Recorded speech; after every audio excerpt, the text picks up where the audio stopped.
खेतड़ी की माता Kesari memorial public school में मनाया हिंदी दिवस। खेतड़ी विकास समिति द्वारा संचालित माता केसरी मेमोरियल पब्लिक स्कूल में शनिवार को हिंदी दिवस का कार्यक्रम बड़े आयोजन के साथ उत्साह के साथ किया गया। कार्यक्रम के मुख्य अतिथि स्वामी विवेकानंद राजकीय महाविद्यालय के सहायक आचार्य हरिराम रहे, जबकि अध्यक्षता संस्था प्रधान डॉक्टर मोहित सक्सेना ने की।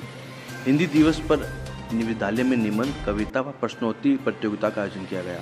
प्रतियोगिता में उत्कृष्ट प्रदर्शन करने वाले विद्यार्थियों को विद्यालय की ओर से प्रमाण पत्र प्रदान किए गए। मुख्य अतिथि हरिराम ने अपने उद्बोधन में कहा कि हिंदी केवल एक भाषा ही नहीं बल्कि यह विचार है जो मनुष्य को मनुष्य से जोड़ती है। कार्यक्रम के अंत में विद्यालय के प्राचार्य रणवीर सिंह ने उपस्थित अतिथियों व शिक्षकों का धन्यवाद ज्ञापित किया। कम्युनिकेशन नर्सरी क्लास से लेकर 12वीं क्लास तक का हुआ। मैंने डॉक्टरेट की पढ़ाई भी लगभग इंग्लिश मीडियम में ही करी। तो मैं व्यक्तिगत मन से इस बात को स्वीकार करता हूँ कि जब मुझे मेरे विषय को रखना है, जब मुझे बायोलॉजी को, बायोटेक्नोलॉजी को लगना है, तो मुझे इंग्लिश में संवाद करना जरूरी है। जब मुझे पूरे विश्व में मेरे नाम को प्रदर्शित करना है, मेरे सब्जेक्ट में मेरे नाम को प्रदर्शित करना है, तो मुझे इंग्लिश में संवाद करना पड़ेगा। परंतु मैं इस बात को मानता हूँ लगभग 10-11 साल शिक्षा में रहने के बाद कि जब मुझे मेरी भावनाओं को रखना है तो मुझे मेरी मातृभाषा हिंदी का उपयोग करना ही पड़ेगा। मैं मेरी बात को हिंदी में ही रख सकता हूँ, मुझे मेरे विचारों को यहाँ पर। वो कहते हैं कि उर्दू वज्र में है, मैं हिंदी माँ का जाया हूँ, जवानी मुल्क की कहने हैं ये पैगाम लाया हूँ, मुझे दुगनी मोहब्बत से सुनना वो उर्दू जमा वालों, मैं हिंदी माँ का बेटा हूँ और घर मौसी के आया। ये हिंदी के जो कई बार देख रहे हैं संपूर्ण विश्व में जो आज हिंदी का डंका बज रहा है, ये डंका इस बात के लिए नहीं बज रहा कि हमने कोई अद्भुत कार्य करा है।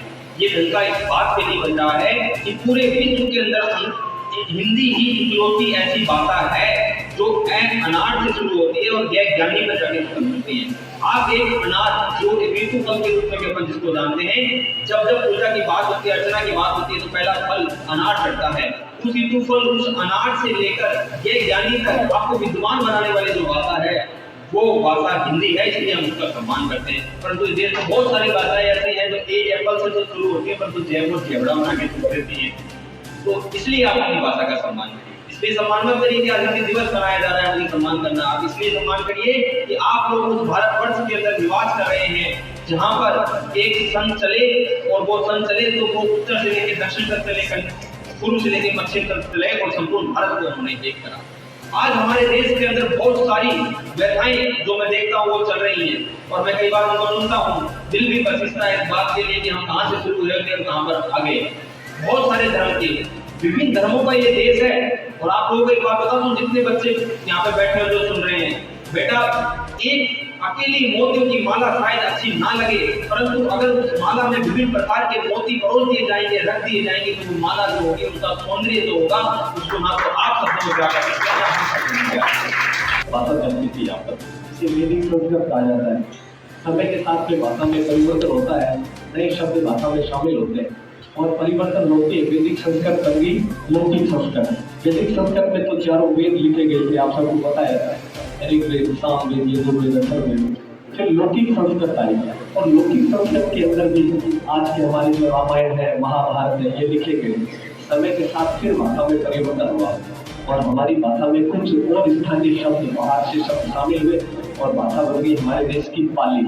और पाली भाषा में 2 धर्म के जो आपने पढ़े होंगे, अभिनव पिटक, सूत पिटक, विनय पिटक, ये ग्रंथ बहुत धर्म के ग्रंथ लिखे गए।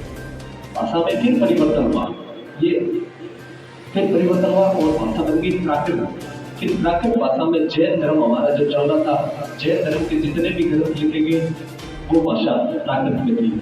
फिर भाषा में फिर परिवर्तन हुआ और स्थानीय शब्द, बाहर से शब्द, क्योंकि समय समय पर विदेशी लोग भी भारत में आ रहे थे, यहाँ के लोग भी भारत से संपर्क में थे और फिर परिवर्तन हुआ और भाषा बन गई अपभ्रंश।